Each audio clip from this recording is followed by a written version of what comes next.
What happens when one of Hollywood's most beloved comedians goes head-to-head with a late-night host known for his sharp tongue?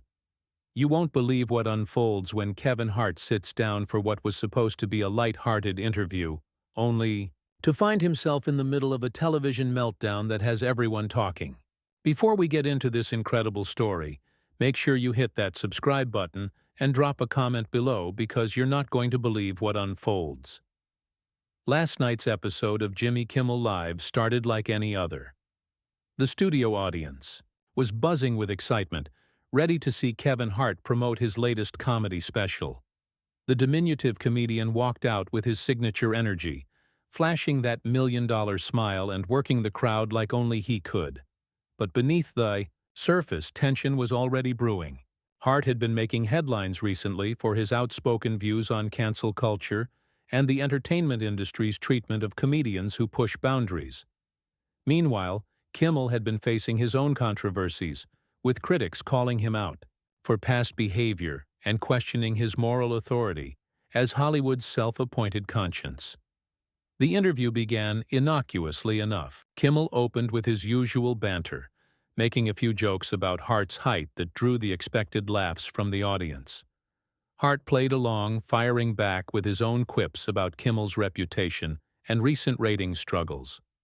The chemistry seemed natural, two comedians trading barbs in the time-honored tradition of late-night television. But anyone paying close attention could sense something different in the air. Hart's responses had an edge to them, a sharpness that went beyond playful ribbing. And Kimmel's smile seemed more forced than usual, his eyes betraying a hint of irritation that his audience couldn't quite place. "So, Kevin," Kimmel said, leaning back in his chair with that practiced casual demeanor, "you've been pretty vocal lately about comedy and boundaries. Some people are saying you're becoming a bit of a lightning rod for controversy." The question hung in the air for a moment, and Hart's expression shifted almost imperceptibly. The comedian's PR team had specifically asked that certain topics be avoided, but here was Kimmel diving straight into the deep end. Hart chuckled, but there was no warmth in it. "Jimmy, you know what's funny? Everyone wants to talk about controversy when it comes to comedians telling jokes, but nobody wants to address the real controversies happening right here in Hollywood. The hypocrisy, the fake outrage, the people who point fingers while hiding their own skeletons." The audience stirred uncomfortably. This wasn't the Kevin Hart they were used to seeing, the self-deprecating, family-friendly comedian who kept things light and entertaining. Kimmel's eyebrows raised slightly and he leaned forward. "That's interesting. Are you talking about anyone in particular, or just the industry in general?" His tone remained conversational, but there was a probing quality to it now, like a prosecutor leading a witness. Hart could sense the trap being set, but he was too far in to back down now. "I'm talking about people who built their careers on edgy humor, who said and did things that would get them canceled today, but now they sit on their high horses acting like moral authorities," Hart replied, his voice gaining intensity. "People who think they can rewrite history and pretend they were always the good guys." The implication was clear, even if Hart hadn't named names. Everyone in that studio knew about Kimmel's past. The controversial sketches, the problematic jokes, the blackface incidents that had been conveniently swept under the rug, while other comedians faced the firing squad for far less. The audience fell silent, sensing that something significant was happening. This wasn't scripted banter anymore. This was two men with grievances, and one of them had just thrown down the gauntlet. Kimmel's face flushed slightly, and his practiced smile faltered for just a moment before snapping back into place. "Well, Kevin, I think we all grow and evolve. The important thing is learning from our mistakes and doing better." His voice carried that sanctimonious tone that had become his trademark, the voice of someone who believed his own moral superiority. Hart laughed, but it was a harsh sound that cut through the studio like a blade. "Learning from mistakes? Is that what we're calling it now? Because from where I'm sitting, it looks more like selective amnesia and strategic forgiveness. Some people get second chances, third chances, fourth chances. Others get crucified for jokes they told decades ago. The comedian was warming up now, his natural rhythm taking over despite the hostile territory he was entering. "I think that's a pretty cynical view," Kimmel shot back, his composure beginning to crack. "The truth is, society has standards, and those standards evolve. What was acceptable 20 years ago might not be acceptable today, and that's called progress." But Hart was ready for this response. He'd been thinking about this conversation for months, maybe years, watching as the entertainment industry's double standards played out in real time. Progress? Hart leaned forward in his chair, his voice rising just enough to carry real emotion. "Jimmy, let's talk about progress. Let's talk about how certain people in this town can have entire Wikipedia pages dedicated to their controversies, but they still get to host award shows and lecture others about morality. Let's talk about how the rules seem to change depending on who's breaking them." The crowd was completely silent now, hanging on every word. This was television gold, the kind of unscripted drama that would be replayed endlessly on social media. Kimmel's jaw tightened visibly. The mask was slipping and everyone could see it. "Kevin, I'm not sure what you're implying, but if you have something to say, maybe you should just say it directly instead of dancing around it." His voice had lost all pretense of friendliness now. This was no longer a host managing a difficult guest. This was a man who felt cornered and was preparing to fight back. Hart smiled, but it wasn't a pleasant expression. "Oh, I'm being plenty direct, Jimmy.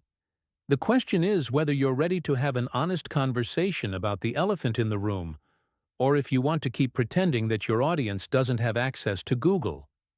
The comedian was playing with fire now, pushing boundaries that most guests wouldn't dare approach. But Hart had reached a breaking point, tired of watching the same people who had tried to destroy his career lecture others about accountability. The studio audience was riveted, sensing that they were witnessing something unprecedented. Late-night television had always been a controlled environment, carefully scripted, and managed to avoid exactly this kind of confrontation. But here were two alpha personalities, each with their own grievances and their own reasons for refusing to back down. The tension was palpable, crackling through the air like electricity before a storm. Kimmel's hands gripped the edge of his desk, his knuckles white with tension. "Kevin, I think maybe we should move on to talking about your comedy special. That's what you're here to promote, right?" It was a desperate attempt to regain control of the situation, to steer the conversation back to safe territory. But Hart wasn't interested in playing it safe anymore. "Actually, Jimmy, I think this is exactly what we should be talking about. Because this is the reality of the business we're in. This is what happens when the people who control the narrative decide who gets to be forgiven and who gets to be forgotten." Hart's voice was steady now, controlled, but loaded with years of frustration and resentment. He had watched as his career was nearly destroyed over old tweets, while others sailed through similar controversies with barely a scratch. The confrontation was escalating beyond anything either man had probably intended when they walked into that studio. What had started as subtle jabs and coded language was rapidly becoming something much more direct and dangerous. The audience could feel it. The production team could feel it. And most importantly, both men could feel it. They had crossed a line, and there was no going back. The question now wasn't whether this would explode into something bigger, but how big that explosion would be. Kimmel shifted in his chair, his composure hanging by the thinnest of threads. The veteran host had navigated thousands of interviews, handled difficult guests, and managed countless potentially explosive situations. But this felt different. Hart wasn't just another celebrity having a bad day or pushing boundaries for attention. This was calculated, personal, and devastatingly effective. The comedian had come prepared for war, and Kimmel was beginning to realize he had walked into an ambush. "You know what, Kevin?" Kimmel's voice had taken on a harder edge, the friendly late-night host persona finally cracking under pressure. "I'm not going to sit here and let you make vague accusations without backing them up. If you've got something specific to say about me, then say it. Don't hide behind innuendo and let your implications do the dirty work. The gauntlet had been thrown down, and the studio fell into an electric silence. Even the camera operators seemed to lean in closer, sensing that television history was being made. Hart's eyes lit up with something that looked almost like satisfaction. This was exactly what he had been waiting for. The moment when Kimmel's carefully constructed image would crack and reveal the man underneath. You want specifics, Jimmy? Let's talk specifics. Let's talk about the man show. Let's talk about some of those sketches that mysteriously disappeared from the internet. Let's talk about how you built your entire early career on the kind of humor that would get any comedian today run out of Hollywood on a rail. The audience gasped audibly. Hart had just crossed into territory that was supposed to be off-limits. The kind of career-ending move that could destroy relationships and burn bridges throughout the industry. But the comedian seemed energized by the shocked reactions, feeding off the tension like a performer who had finally found his rhythm. But here's what really gets me, Jimmy. It's not that you did those things. We all did stupid stuff when we were younger. It's that you get to pretend it never happened while the rest of us get held accountable for ours. Kimmel's face was flushed now, a deep red that was visible even under the studio lights. His hands were clenched so tightly around his desk that his knuckles had gone white. That's rich coming from you, Kevin. You want to talk about accountability? What about taking accountability for the homophobic tweets? What about taking accountability for the jokes about your own community? At least I've evolved. At least I've grown as a person. The words hung in the air like a toxic cloud. Kimmel had just played what he thought was his trump card, throwing Hart's past controversies back in his face. But Hart didn't flinch. Instead, he leaned back in his chair with a smile that was equal parts amused and predatory.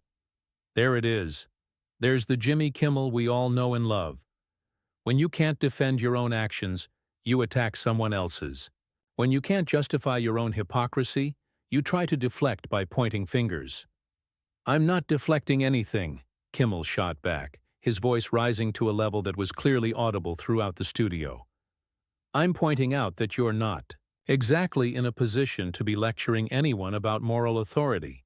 You've had your own scandals, your own controversies, your own moments where you had to apologize and ask for forgiveness.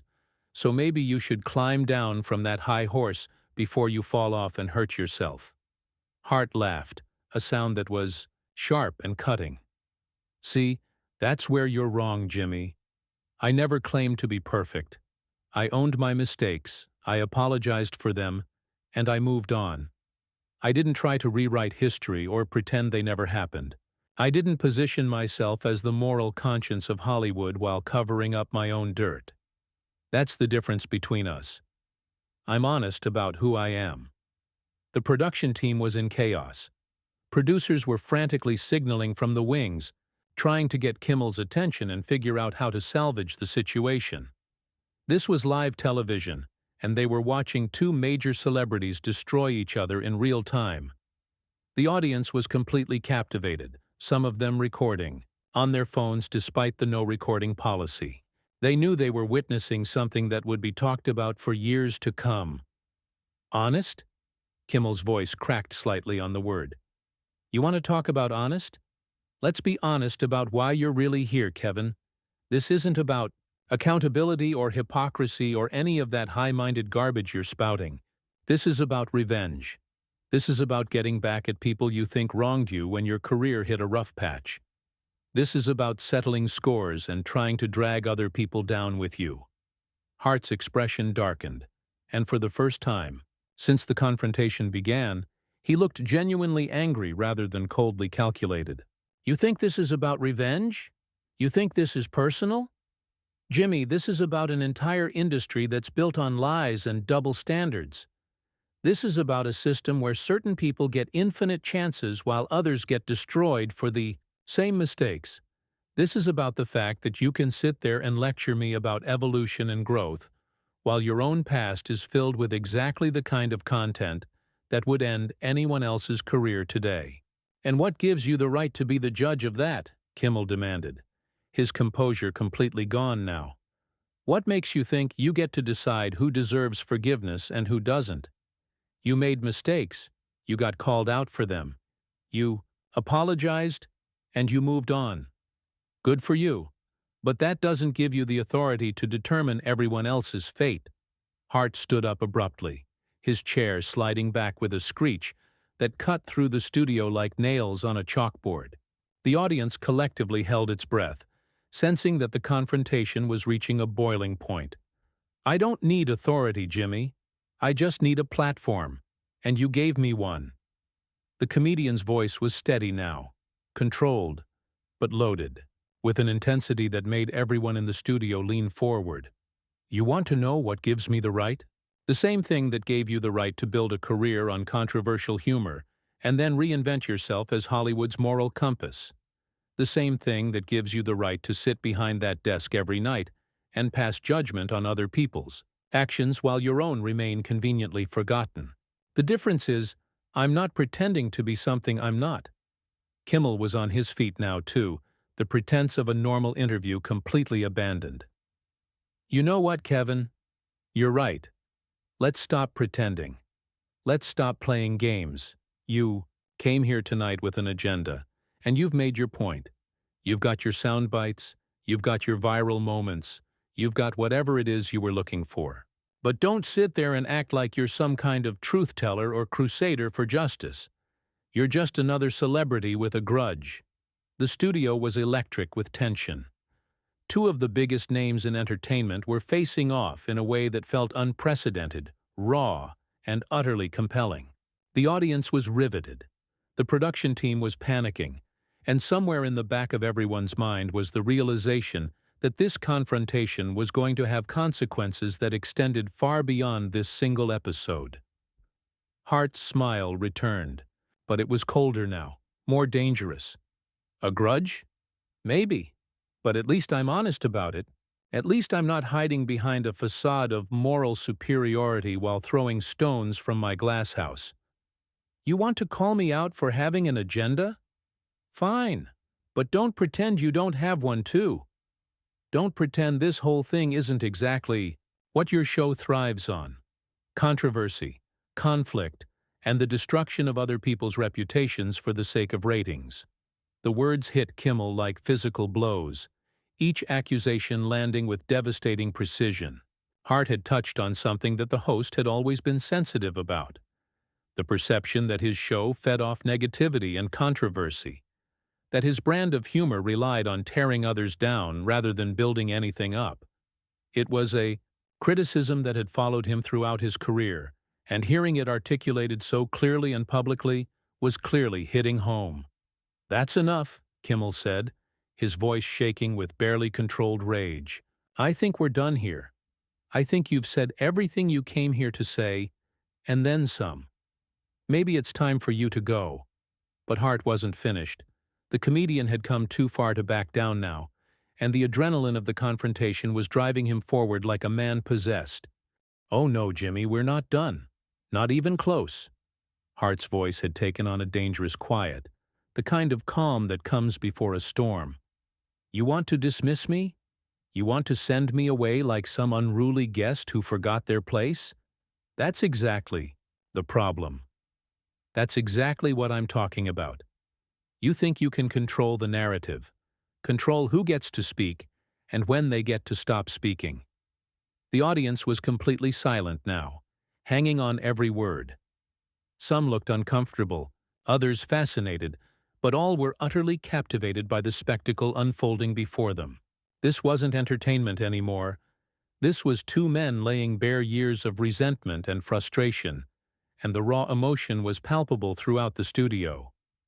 Kimmel's producers were making frantic hand gestures from the wings, trying to signal for a commercial break, but both men were too locked in their confrontation to notice or care. The host's face was red with anger and embarrassment, his carefully constructed persona crumbling in real time. "Kevin, you're out of line. You're way out of line. This is my show and I'm telling you—" "Your show?" Hart interrupted, his voice cutting through Kimmel's words like a blade. Your show that's built on mocking other people's pain? Your show that profits from controversy and conflict? Your show that turns people's worst moments into punchlines for your monologue? Yeah, Jimmy, it's your show all right. And that's exactly the problem. The comedian began pacing now, his energy filling the space between them with electric tension. You sit behind that desk every night, making jokes about people's divorces, their legal troubles, their personal struggles. You turn human suffering into comedy gold. And then you have the audacity to lecture people about morality and accountability. Do you see the irony in that, Jimmy? Do you see how twisted that is? Kimmel's hands were shaking now. Whether from anger or adrenaline, it was impossible to tell. That's what late-night television is, Kevin. That's what comedy is. We comment on current events. We make observations about public figures. That's literally the job description. If you can't handle that, then maybe you shouldn't be in the public eye. Hart stopped pacing and turned to face Kimmel directly, his expression deadly serious. There's a difference between comedy and cruelty, Jimmy. There's a difference between making observations and making people's lives hell for your own entertainment. But you've never learned that difference, have you?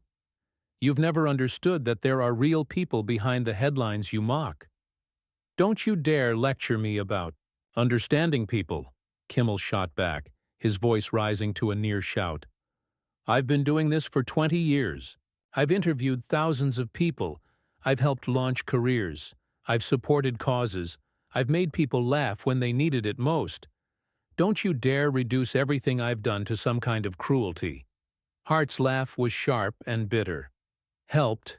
Launch careers? Supported causes? Jimmy, you've destroyed more careers than you've helped. You've torn down more people than you've built up. And the worst part is, you've convinced yourself that you're one of the good guys. You've created this fantasy where you're the hero of your own story, fighting the good fight against the forces of ignorance and prejudice. The studio was dead silent except for the hum of the cameras and the barely audible whispers of the production crew trying to figure out how to handle the situation. The audience was riveted, some of them looking shocked, others nodding along with Hart's words. This was beyond anything they had expected when they came to see a comedy show. But here's the truth, Jimmy, Hart continued, his voice gaining strength and conviction. You're not the hero. You're not the moral authority. You're just another entertainer who got drunk on his own power and started believing his own hype. You're just another person who forgot that with great influence comes great responsibility. Kimmel was breathing heavily now, his chest rising and falling rapidly as he struggled to maintain some semblance of control. You know what, Kevin? You're right. I'm not perfect. I've made mistakes. I've said things I shouldn't have said. I've done things I'm not proud of. But at least I'm trying to do better. At least I'm trying to use my platform for something positive. Are you? Hart's question hung in the air like a challenge. Are you really trying to do better, or are you just trying to look better? Because, from where I'm standing, it looks like you're more concerned with managing your image than actually changing your behavior. It looks like you're more interested in appearing righteous than being righteous. The confrontation had reached a fever pitch. Two men completely exposed, their masks torn away, their true feelings laid bare for all to see. The audience could feel the raw emotion crackling between them, the years of resentment and frustration finally erupting in a torrent of accusations and recriminations. Kimmel stood up suddenly, his chair rolling back behind him. You know what? I'm done. I'm done with this conversation. I'm done with your accusations, and I'm done with your self-righteous indignation. You came here tonight with an agenda, and you've accomplished what you set out to do. Congratulations, you've made your point. But Hart wasn't backing down. If anything, Kimmel's attempt to end the confrontation seemed to energize him further. My agenda? My agenda was to have an honest conversation about the state of our industry and the people who control it. My agenda was to call out the hypocrisy and double standards that have been eating away at this business for years. If that, makes you uncomfortable, if that threatens your carefully constructed image, then maybe you should ask yourself why. Because it's not true, Kimmel exploded, his composure finally shattering completely. Because you're painting me as some kind of villain, when all I've ever tried to do is entertain people and make them laugh. Because you're taking years of work and reducing it to some kind of malicious conspiracy. Because you're attacking me personally for doing the same job you do. Hart's eyes flashed with something that looked like triumph. There it is. There's the real Jimmy Kimmel. Not the careful, calculated host who measures every word for maximum impact. Not the moral authority who lectures everyone else about their behavior. Just a man who's angry that someone dared to challenge his version of reality. The studio erupted in a buzz of whispered conversations as the audience processed what they were witnessing. This was beyond anything they had ever seen on late-night television. Two major celebrities in a full-scale confrontation, their professional facades completely stripped away. Hart walked closer to Kimmel's desk, his movements deliberate and confident. Jimmy, I'm going to leave you with this thought. You asked me what gives me the right to judge you, to call you out, to challenge your authority. Here's your answer. The same thing that gives you the right to judge everyone else. The same thing that gives you the right to turn people's pain into punchlines. The same thing that gives you the right to sit in judgment of an entire industry. I'm a human being with a voice, and I'm using it. Kimmel's face was a mask of rage and humiliation. Get out, he said, his voice low and dangerous. Get out of my studio. Get out of my show. Get out. Hart smiled, but there was no humor in it. I'm already gone, Jimmy. I was gone the moment. You proved everything I said about you was true. I was gone the moment you showed everyone watching that you can dish it out, but you can't take it. I was gone the moment you revealed that underneath all that moral posturing, you're just another bully who can't handle being challenged. The comedian straightened his jacket and looked directly into the camera. To everyone watching at home, thank you for witnessing what happens when someone finally tells the truth in this town. Thank you for seeing what happens when the mask slips and the real person underneath is revealed. And thank you for reminding me why I got into comedy in the first place. To speak truth to power, even when that power doesn't want to hear it. With that, Hart turned and walked toward the exit, his footsteps echoing through the stunned silence of the studio. The audience watched in shock as one of the biggest names in comedy made his dramatic exit, leaving behind a host who looked shell-shocked and a studio full of people who had just witnessed television history. As Hart disappeared through the exit, the camera slowly panned back to Kimmel, who stood behind his desk looking defeated and exposed. The confrontation was over, but its effects would ripple through the entertainment industry for months to come. The audience began to murmur among themselves, processing what they had just seen, while the production crew scrambled to figure out how to salvage the rest of the show. In the end, Hart had accomplished exactly what he had set out to do. He had exposed the hypocrisy he saw in the industry, challenged the authority of one of its most powerful figures, and walked away on his own terms. The confrontation had been brutal, personal, and devastating, but it had also been undeniably powerful. As the studio lights dimmed and the audience filed out, everyone knew they had witnessed something that would be talked about for years to come.